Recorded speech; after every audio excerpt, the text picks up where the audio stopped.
Welcome back. Today, on our journey through the Bible, we will learn about God's plan Jesus for loves me, Joseph's this life. I know, for the Bible tells me so. Little ones to him belong. They are weak, but he is strong. Yes, Jesus loves me. Yes, Jesus loves me. Yes, Jesus loves me. The Bible tells me so.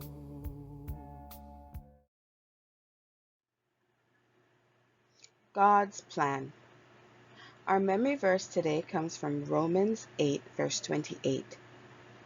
And we know that all things work together for good to them that love God, to them who are the called according to his purpose.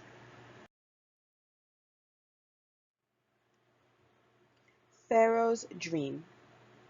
2 years later, the Pharaoh had a dream. He dreamt that he was standing by the river, and out of the river came 7 healthy-looking cows that fed in the meadow. Then later 7 sickly-looking cows came up and ate up the healthy cows. After this dream he woke up. Then he drifted off to sleep and dreamt again.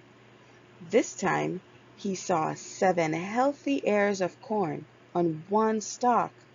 Then 7 withered ears of corn came up after, and demolished the healthy ears. Then the Pharaoh woke up again and realized it was a dream. The next day, the Pharaoh was very worried by his dreams. So he called all the wise men and magicians of Egypt to interpret the dreams, but they could not. Then the chief butler remembered Joseph. So the butler told the Pharaoh about Joseph and how he interpreted his and the baker's dreams while they were in prison. So Pharaoh immediately sent for Joseph. Joseph cleaned himself and changed his clothes and came to the Pharaoh. When Joseph appeared before the Pharaoh told Joseph that he had heard that he could interpret dreams. Joseph told the Pharaoh that the interpretation is not from him, but from God. Then the Pharaoh told Joseph his dreams. After hearing the dreams, Joseph told the Pharaoh that both the dreams are the same. Joseph told the Pharaoh that the 7 healthy cows and the 7 healthy ears of corn are 7 years of plenty. The 7 sickly cows and the 7 withered ears of corn are 7 years of famine. Then Joseph advised the Pharaoh to find a man to oversee all Egypt and to appoint officers in different areas to collect 1/5 of all the food produced during the years of plenty to be stored. This would ensure that there would be food during the years of famine. Pharaoh was very impressed by Joseph's wisdom and connection with God, so he decided that Joseph would be the man to oversee this grand collection project. Pharaoh dressed Joseph in official Egyptian clothes, gave him an Egyptian name, and placed him as second in command over all of Egypt. He also gave Joseph the priest's daughter to be his wife. The famine. Joseph was very diligent in his work. He went through all of Egypt collecting and storing food throughout the 7 years of plenty. They collected so much food that they lost count of how much there was. During this time, Joseph had 2 sons, Manasseh, his firstborn, and Ephraim. Then began the 7 years of famine. This famine spread across the whole area, not just Egypt. including Canaan, where Jacob and his sons and their families were living. When the people began to be hungry, the Pharaoh sent them to Joseph. Joseph sold food to Egyptians and to people from other countries. When Jacob found out that there was food in Egypt, he told his sons to go into Egypt to buy food. So all of Joseph's brothers, except Benjamin, journeyed to Egypt to buy food. Jacob did not want Benjamin to go, just in case something bad should happen to him. Dream fulfilled. When Joseph's brothers arrived in Egypt, they had to come to Joseph to buy the food. When they came before him, they bowed before Joseph, just as he had dreamed years before. Joseph recognized his brothers, however, they did not recognize him. So Joseph spoke to them harshly and accused them of being spies. The brothers said they were not spies, but that they were from Canaan, and they were all the sons of one man. They told Joseph that their father had 12 sons.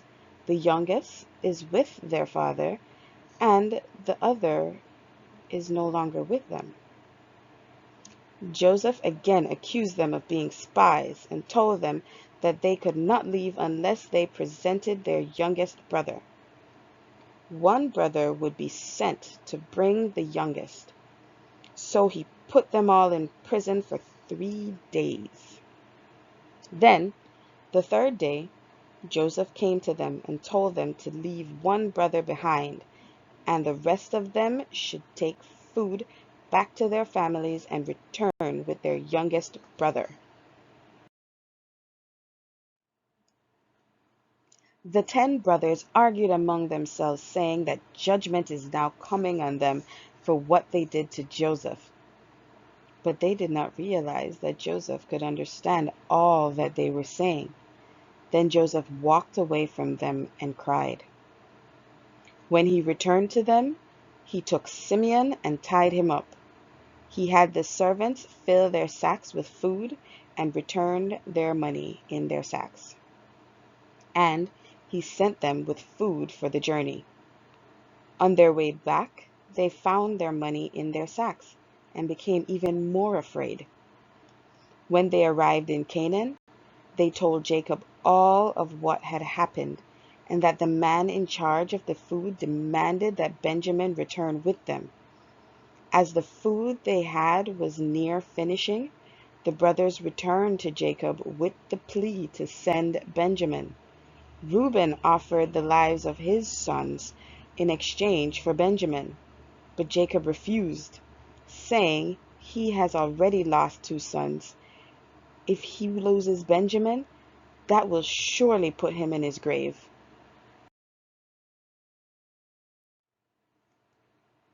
The return to Egypt. When the food was done, Jacob sent his sons again to buy food. Then Judah reminded Jacob that the man in Egypt said he would not see them unless they had their youngest brother with them.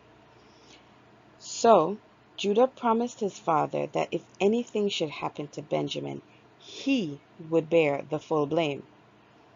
So Jacob agreed. He sent gifts of nuts and spices to the man, and they carried twice the amount of money to pay for the previous purchase and for the new amount. When they arrived in Egypt, Joseph saw that they had brought Benjamin. He told his servants to prepare a feast and bring these men to his home. When the brothers arrived at Joseph's home, they were afraid. Then the servant brought Simeon to them. While waiting, they prepared the gifts for presentation, and when Joseph arrived at the house, they bowed to him and presented him with the gifts. Joseph again asked them about their father, whether or not he was well. They told him that Jacob was well and alive. Then he took notice of Benjamin. and asked whether he was the youngest brother. He was so relieved to see his brother. Joseph went away to his room and cried. At the feast, Joseph had them arranged at the table according to their ages. This shocked the brothers, but they did not make a big deal of it. Then Joseph had the servants give Benjamin 5 times more food than the others. They all ate and drank and were happy.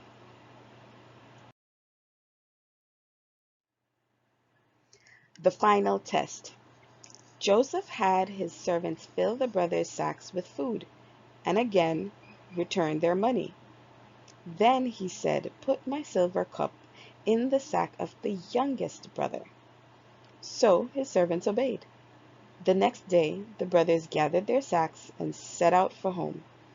After they had left Egypt, Joseph sent his servants after them and accused them of stealing the silver cup. So his servants obeyed.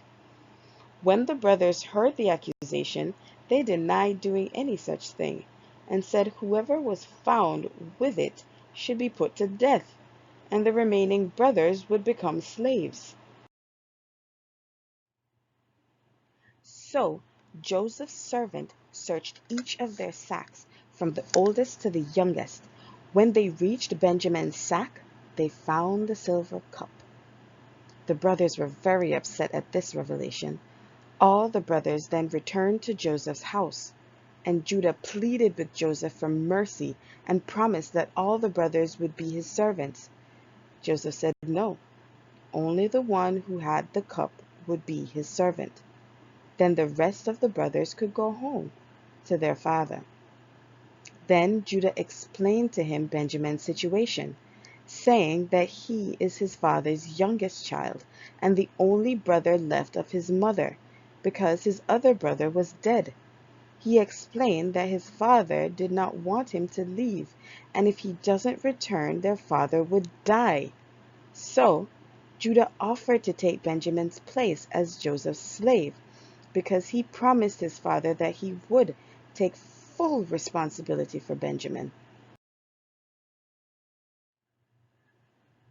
The revelation. Finally, Joseph could take no more of this secret. He sent all the Egyptian servants out from the house. Then he cried openly and told his brothers that he was their brother Joseph, that they had sold into slavery. His brothers were shocked at this revelation, and they all cried with joy that their brother was still alive. Then Joseph told them not to be angry with themselves for selling him, because God meant that he should be there to help them through this famine. Then Joseph sent the brothers to get their father and their families to bring them to Egypt. So the brothers went back home to their father and told him all that had happened, and that Joseph was alive and was the ruler of all of Egypt. Then God spoke to Jacob and told him to go to Egypt, and promised him that he would make them a great nation and bring them back to Canaan. Jacob was overjoyed that he would again be reunited with his son. When Pharaoh heard that Joseph's family was coming, he was very pleased, and Pharaoh sent wagons to bring them back to Egypt. Then Pharaoh designated the land of Goshen in Egypt for all of Jacob's children and their families to settle. When they arrived in Goshen, Joseph rode out in his chariot to meet his father. They hugged and cried, and Jacob said he could now die in peace, because he had seen his son. And the children of Israel lived in Goshen for many, many years, and became a great nation, just as God had promised. Now it's time for our activity. What was Pharaoh's dream a warning of?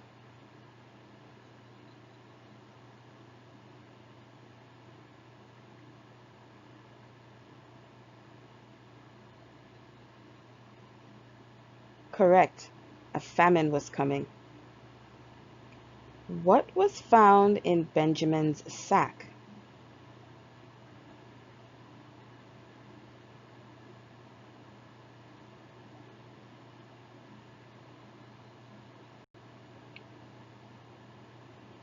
Correct. Joseph's silver cup.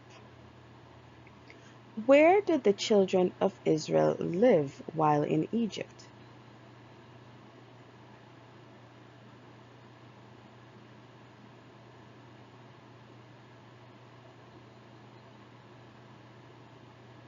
That's right, they lived in the land of Goshen. Now, try to write or say the memory verse from memory. Yes, Jesus Next loves time, me. we'll read about the Yes, growth Jesus of the loves me. Israelite nation. Yes, Jesus loves me, for the Bible tells